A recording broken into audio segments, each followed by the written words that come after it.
வணக்கம். இன்றைக்கி நம்ம இந்த வீடியோவில் என்ன பார்க்க போகிறோம்னா, பாம்பன் பாலத்திலேருந்து அரிச்சல் முனை வரைக்கும் ஒரு ட்ராவல் போகிறோம். ரொம்ப அழகான இடங்கள்லாம் இருக்குது, அதெல்லாம் பார்க்கலாம் வாங்க. நாம் இப்போது பாம்பன் பாலத்துக்கு போகக்கூடிய அந்த ரோட்டில் ட்ராவல் பண்ணிகிட்ருக்கோம். லெஃப்ட் சைடு பார்த்திங்கன்னா ரயில்வே ட்ராக் தெரியும். அதுக்கு அந்த பக்கமாக கடல் இருக்குது. கடல் பாருங்கள், அப்படியே ப்ளூ கலரில் இருக்குது பாருங்கள். பாம்பன் பிரிட்ஜு இந்த இடத்துலேருந்து ஆரம்பிக்குது. இப்போது ஸ்ட்ரெயிட்டாக போயிட்டுருக்குது. லெஃப்ட் சைடில் பாருங்கள் கடல் இருக்குது, ரைட் சைடில் கடல் இருக்குது, நடுவில் பாலம் போயிட்டுருக்குது.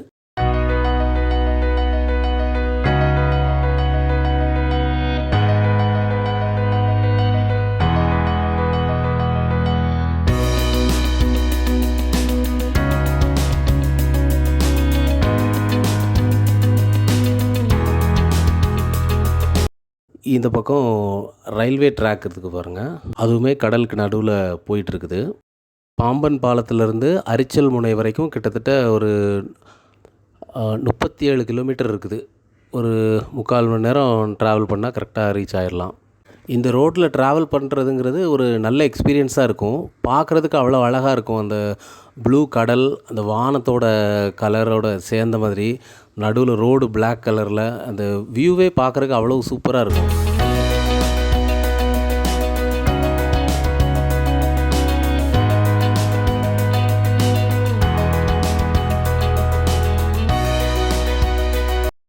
இங்கே 2 ரயில்வே ட்ராக் இருக்குது இல்லையா, அது ஒன்று புதுசாக போட்டிருக்காங்க. பழைய ரயில்வே ட்ராக் வந்து கொஞ்சம் டேமேஜ் ஆகிருக்குது அப்படிங்கிறனால புதுசாக போட்டிருக்காங்க.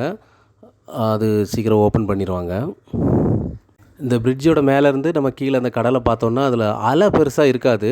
சின்ன சின்னதாக அப்படி அந்த காற்றோட அசைவில் தண்ணி போயிட்டுருக்கும். கீழே சில நேரங்களில் மீன் கூட நம்ம பார்க்க முடியும், அந்தளவுக்கு தெளிவாக இருக்கும் தண்ணி. இந்த ரைட் சைடு பார்த்திங்கன்னா இந்த மீன்பிடி படகுகள்லாம் இருக்குல்ல, அதெல்லாம் அந்த மீன் பிடிக்கிற இடம், அந்த படகுகளை நிறுத்திக்கக்கூடிய இடம், அதெல்லாம் இந்த பக்கம் இருக்குது. குட்டி குட்டியாக அழகாக தெரியுது பாருங்கள். இப்போ டூரிஸ்டெல்லாம் பார்த்திங்கன்னா அந்த பாம்பன் பாலத்தோட அந்த பிரிட்ஜில் நடுவில் அந்த பக்கம் இறங்கி நின்று வேடிக்கை பார்ப்பாங்க. அந்த ட்ரெயின் போகிறது வர்றது, இந்த பாலம் தூக்குறது, இதெல்லாம் பார்க்குறதுக்காக வெயிட் பண்ணுவாங்க. ஆனால் இப்போ வந்து கவர்மெண்ட் அதை தடை பண்ணியிருக்காங்க. இது பழைய வீடியோ, அதனால் இதில் நம்ம நின்று பார்த்துட்ருக்குறோம். ஆனால் இப்போ கவர்மெண்ட் வந்து இதை தடை பண்ணிட்டாங்க. இங்கே கேமரா கூட வச்சுருக்காங்க. அங்கே நிப்பாட்டி யாராவது பார்த்தாங்கன்னா அந்த வண்டிக்கு 1000 ருபீஸ் ஃபைன் போடுறாங்க. இது ஒரு சேஃப்டி பர்பஸ்க்காக தான் அப்படி பண்ணுறாங்க.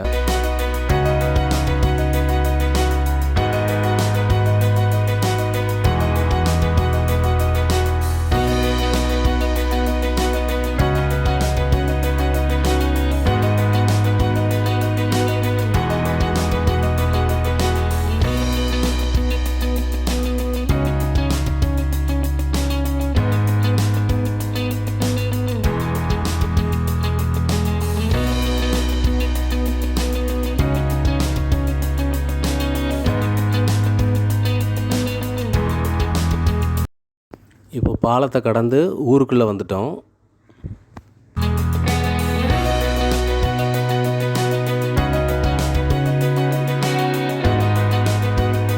இந்த இடம் பேய்க்கரும்பு, டாக்டர் அப்துல் கலாம் ஐயாவோட நினைவகம் அமைஞ்சிருக்க இடம் இதுதான்.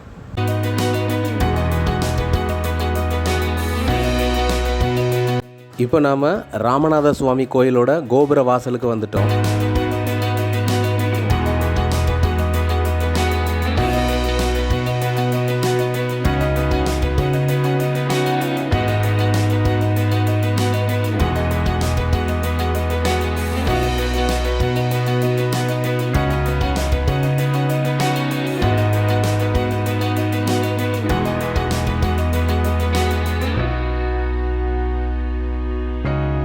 இப்போ ராமேஸ்வரம் ஊருக்குள்ளேருந்து அந்த தனுஷ்கோடி போகிற ரோட்டில் போயிட்டுருக்குறோம். தனுஷ்கோடி, அதுக்கப்புறமா அரிச்சல் முனை வரும்.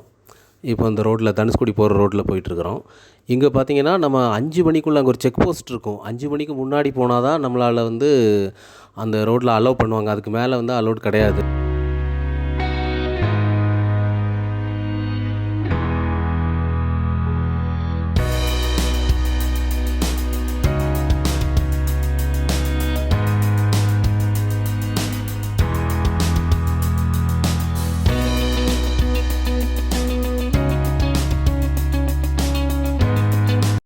இப்போ தனுஷ்கோடி ரோட்டில் போயிட்டுருக்கோம். 9 கிலோமீட்டர் தனுஷ்கோடி போட்டிருக்காங்க இந்த இடத்துலேருந்து. தனுஷ்கோடியோட வரலாறு உங்கள் எல்லாத்துக்கும் தெரிஞ்சிருக்கும்னு நினைக்கிறேன். ஆக்சுவலாக அது வந்து ஒரு மிகச்சிறந்த ஒரு வணிக ஸ்தலமாக இருந்திருக்குது. இந்த இடம் வந்து ஒரு துறைமுகமாகவும் இருந்திருக்குது. 1964ஆம் வருஷம் டிசம்பர் 23ஆம் தேதி மன்னார் வளைகுடாவில் ஏற்பட்ட அந்த புயலால் தனுஷ்கோடி நகரமே அழிஞ்சு போச்சு. அப்போ ஏற்பட்ட பெரிய அலைகள், அதோட புயலோட தாக்கத்தினால அந்த ஊரே வந்து அழிஞ்சு போச்சு. அந்த புயல் நேரத்தில் பாம்பனையும் தனுஷ்கோடியும் இணைக்கக்கூடிய அந்த ரயில்வே பாலம் இருக்கு இல்லையா, அதில் ஒரு ட்ரெயின் வந்துட்டு இருந்திருக்கு. சென்னை டு ராமேஸ்வரம் ட்ரெயின் வந்துட்டு இருந்திருக்கு. அதுவும் அந்த வெள்ளத்தில் மூழ்கடிக்கப்பட்டு கிட்டத்தட்ட ஒரு 122 பேர் அந்த சம்பவ இடத்துலே இறந்துட்டாங்க. அதுக்கப்புறமா தமிழ்நாடு அரசு வந்து அந்த இடத்த வந்து ஒரு வாழ தகுதி இல்லாத ஒரு இடம் அப்படின்னு சொல்லி அறிவிச்சிருக்காங்க. இப்போதைக்கு அந்த இடத்துல யார் இருக்காங்கன்னா, அந்த மீனவ குடும்பங்கள் சிலர் இருக்காங்க. அவங்க அங்கே உள்ள அந்த வர டூரிஸ்ட்டுகளுக்கு இந்த மீன்லாம் சுட்டு கொடுக்குறது, இந்த மாதிரி அப்புறம் இந்த சிப்பி இதெல்லாம் வந்து வச்சு கைவினைப் பொருட்கள் செஞ்சு அதை வியாபாரம் பண்ணிகிட்ருக்காங்க. அந்த மாதிரி ஒரு சிலர் தான் அங்கே வாழ்ந்துட்டுருக்காங்க. அந்த புயலில் சேதமடைஞ்ச அந்த தேவாலயம், அப்புறம் அந்த ரயில்வே ஸ்டேஷன், இது எல்லாமே வந்து நம்ம பார்க்கலாம்.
இங்கே பாருங்கள், அந்த ரயில்வே ஸ்டேஷன், அந்த பாதிக்கப்பட்ட அந்த ரயில்வே ஸ்டேஷன், இந்த பக்கம் அந்த தேவாலயம் தெரியுது, இந்த லைட் ஹவுஸ் இருக்குது.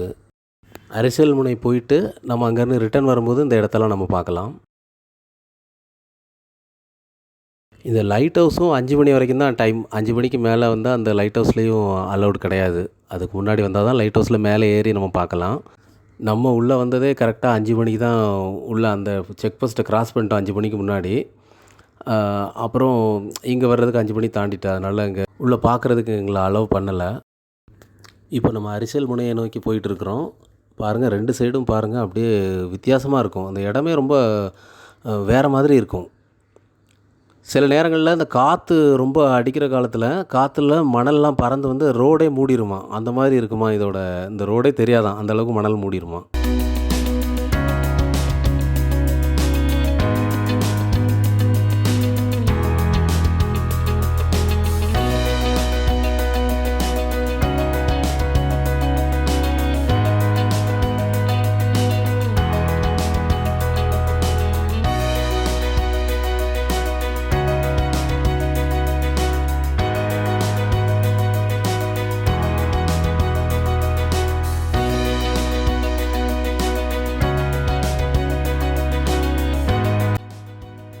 இங்கே எவ்வளோ வண்டி ரிட்டர்ன் போயிட்டுருக்கு பாருங்கள். கிட்டத்தட்ட தினமும் ஆயிரக்கணக்கான பேர் இங்கே வந்துட்டு போயிட்டுருக்காங்க.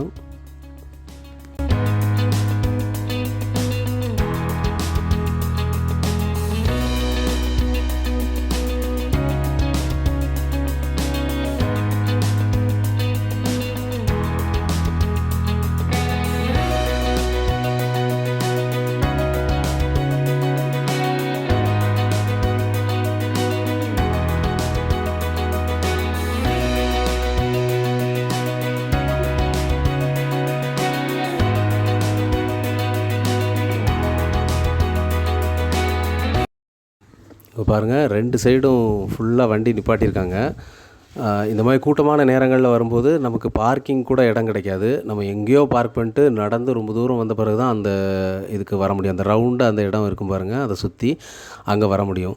சில நாள் தான் ஃப்ரீயாக இருக்கும். அப்போ தான் நம்ம காரை உள்ள வரைக்கும் கொண்டு போயிட்டு அதில் ரவுண்ட் பண்ணலாம். இல்லைன்னா இங்கே நிப்பாட்டிட்டு கிட்டத்தட்ட ஒரு 1/2 கிலோமீட்டர் நம்ம நடந்து போனால் தான் அங்கே போக முடியும். அந்தளவுக்கு கூட்டம் நிறையா இருக்குது. இப்போ நம்ம வந்திருக்கோம். இப்போவும் கூட்டம் அதிகமாக தான் இருக்குது.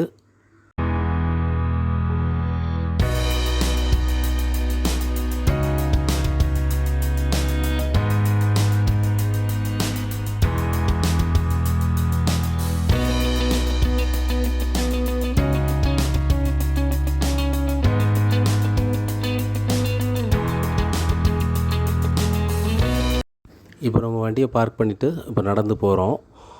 இந்த ஓரத்தில் அலையெல்லாம் பாருங்கள்.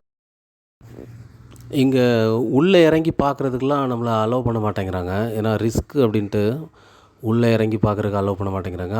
அந்த கடலோட அலை வந்து ரொம்ப வேகமாக வரும். இது கொஞ்சம் ஆபத்தான ஒரு கடல். அதனால் உள்ளே இறங்கி நம்ம பார்க்குறதுக்கு பெருசாக அலோவ் பண்ண மாட்டேங்கிறாங்க.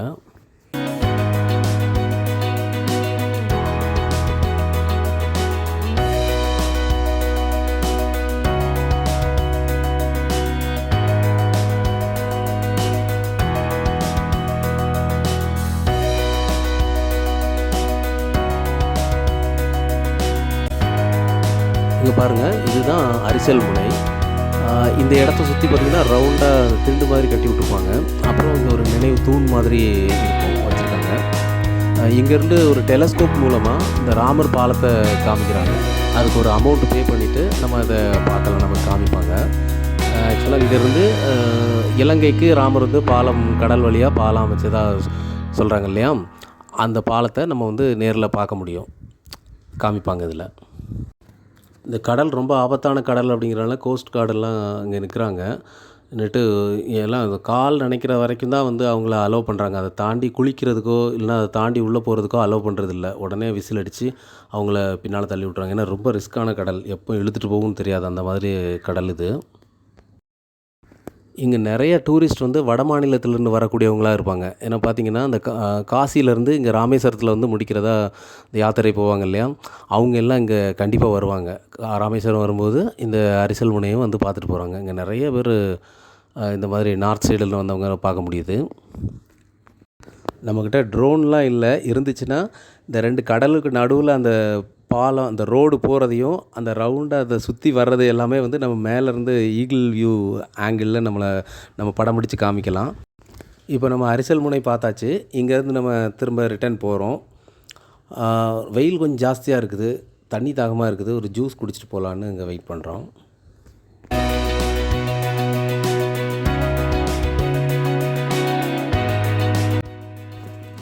பாருங்கள், இந்த ஈவினிங் டைம் அப்படிங்கிறனால சன் செட் ஆகிற அந்த நேரம் எப்படி இருக்குது பாருங்கள்.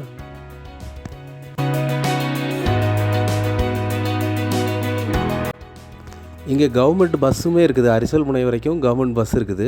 இந்த பஸ் இங்கே வந்துட்டு திரும்பணும். ஆனால் அதால் வந்து திரும்புகிற அளவுக்கு இங்கே இடம் கிடையாது. அதனால் அப்படியே ரோடை கிராஸ் பண்ணி நின்று கொஞ்சம் கொஞ்சமாக இப்படி தான் வந்து திரும்புகிறாங்க பாருங்கள்.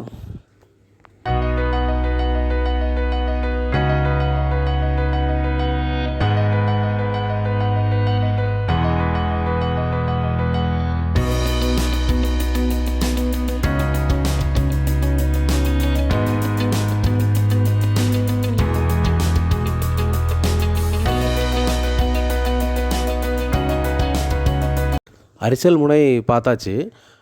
இந்த கடல் வந்து ரொம்ப வித்தியாசமாக இருக்குது. கொஞ்சம் ஆபத்தான கடலும் கூட. ஆனால் இந்த நிலப்பரப்பே நமக்கு பார்க்குறதுக்கு கொஞ்சம் டிஃப்ரெண்ட்டாக தான் இருக்குது. நீங்களும் இங்கே வந்து பாருங்கள், பார்த்து ஒரு எக்ஸ்பீரியன்ஸ் பண்ணி பாருங்கள், ரொம்ப நல்லாயிருக்கும். குறிப்பிட்ட டைமுக்கு மேலே இங்கே யாரையுமே நிற்கிறதுக்கு அலோவ் பண்ணுறதில்ல. ஒரு டைம் ஆனவுடனே எல்லாத்தையுமே வந்து அனுப்பி விட்ருவாங்க. இந்த தீவில், இந்த ஏரியாவில் யாரையுமே இருக்க விட மாட்டாங்க. வண்டி கூட பார்க் பண்ண முடியாது. எல்லாமே கிளப்பி விட்ருவாங்க போலீஸ். எல்லாம் ஒரு சேஃப்டி பர்பஸ் தான்.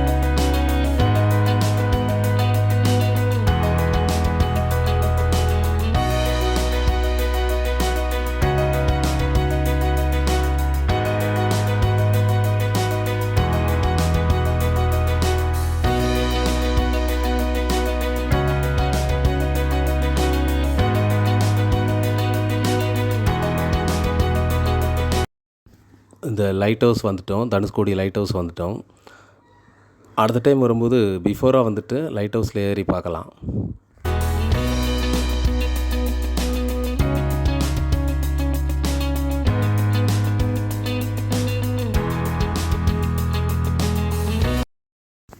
இங்கே பாருங்கள், இந்த கட்டிடங்கள் எல்லாம் மண்ணில் புதைஞ்சிருக்குது, சிதலமடைஞ்சிருக்குது. இது எல்லாமே வந்து புயலில் பாதிக்கப்பட்ட இடங்கள்.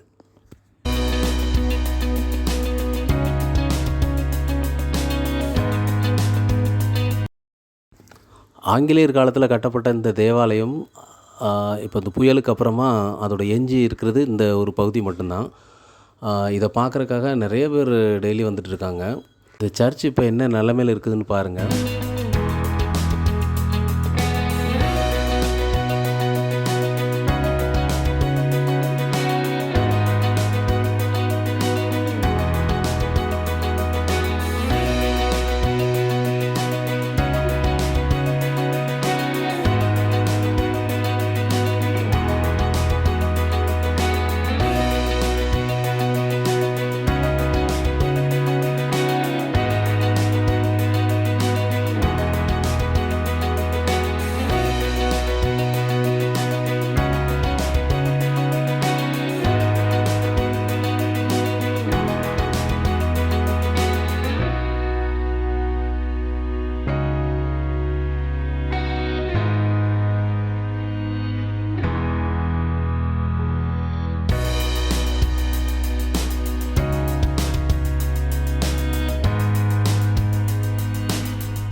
இந்த சர்ச்சு கடற்கரை ஓரத்திலே இருக்குது. இதுதான் தனுஷ்கோடியோட கடல், தனுஷ்கோடி கடல்.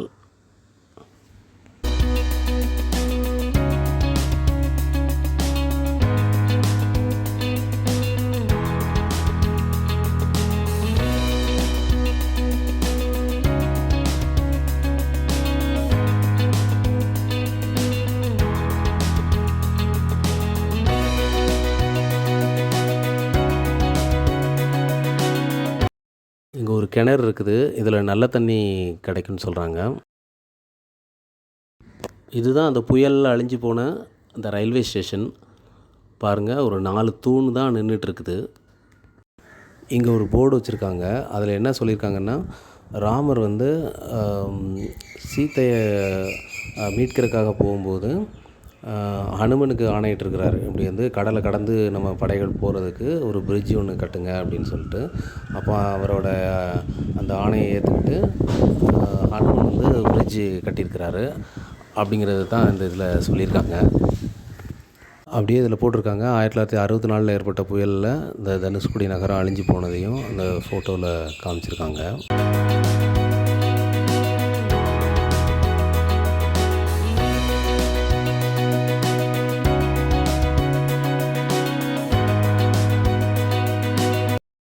இப்போ நம்ம இங்கேருந்து கிளம்பி திரும்பவும் பாம்பன் பாலத்தை நோக்கி போகிறோம். 2 பக்கமும் கடல், நடுவில் ரோடு. பார்க்குறதுக்கு ரொம்ப அழகாக இருந்துச்சு. ஆனால் அந்த ஊருக்குள்ளே அவ்வளோ ஒரு சோகமும் இருக்குது.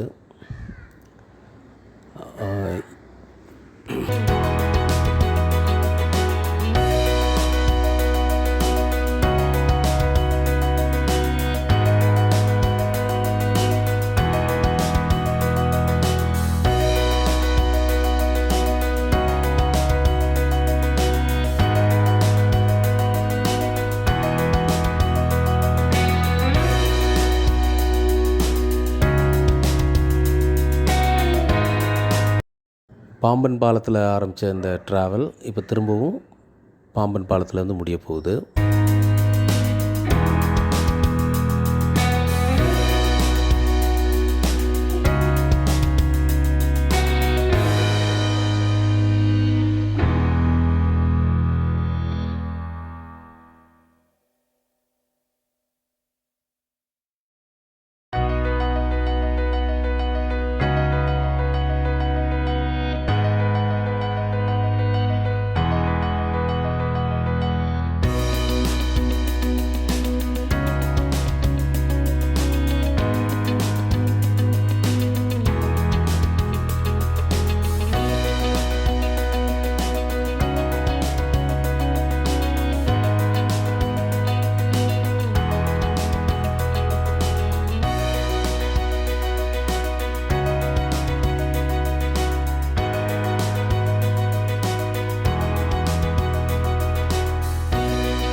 இந்த வீடியோ பிடிச்சிருந்துச்சுன்னா லைக் பண்ணுங்கள், ஷேர் பண்ணுங்கள், கமெண்ட் பண்ணுங்கள். மறக்காமல் நம்ம சேனலை சப்ஸ்கிரைப் பண்ணுங்கள்.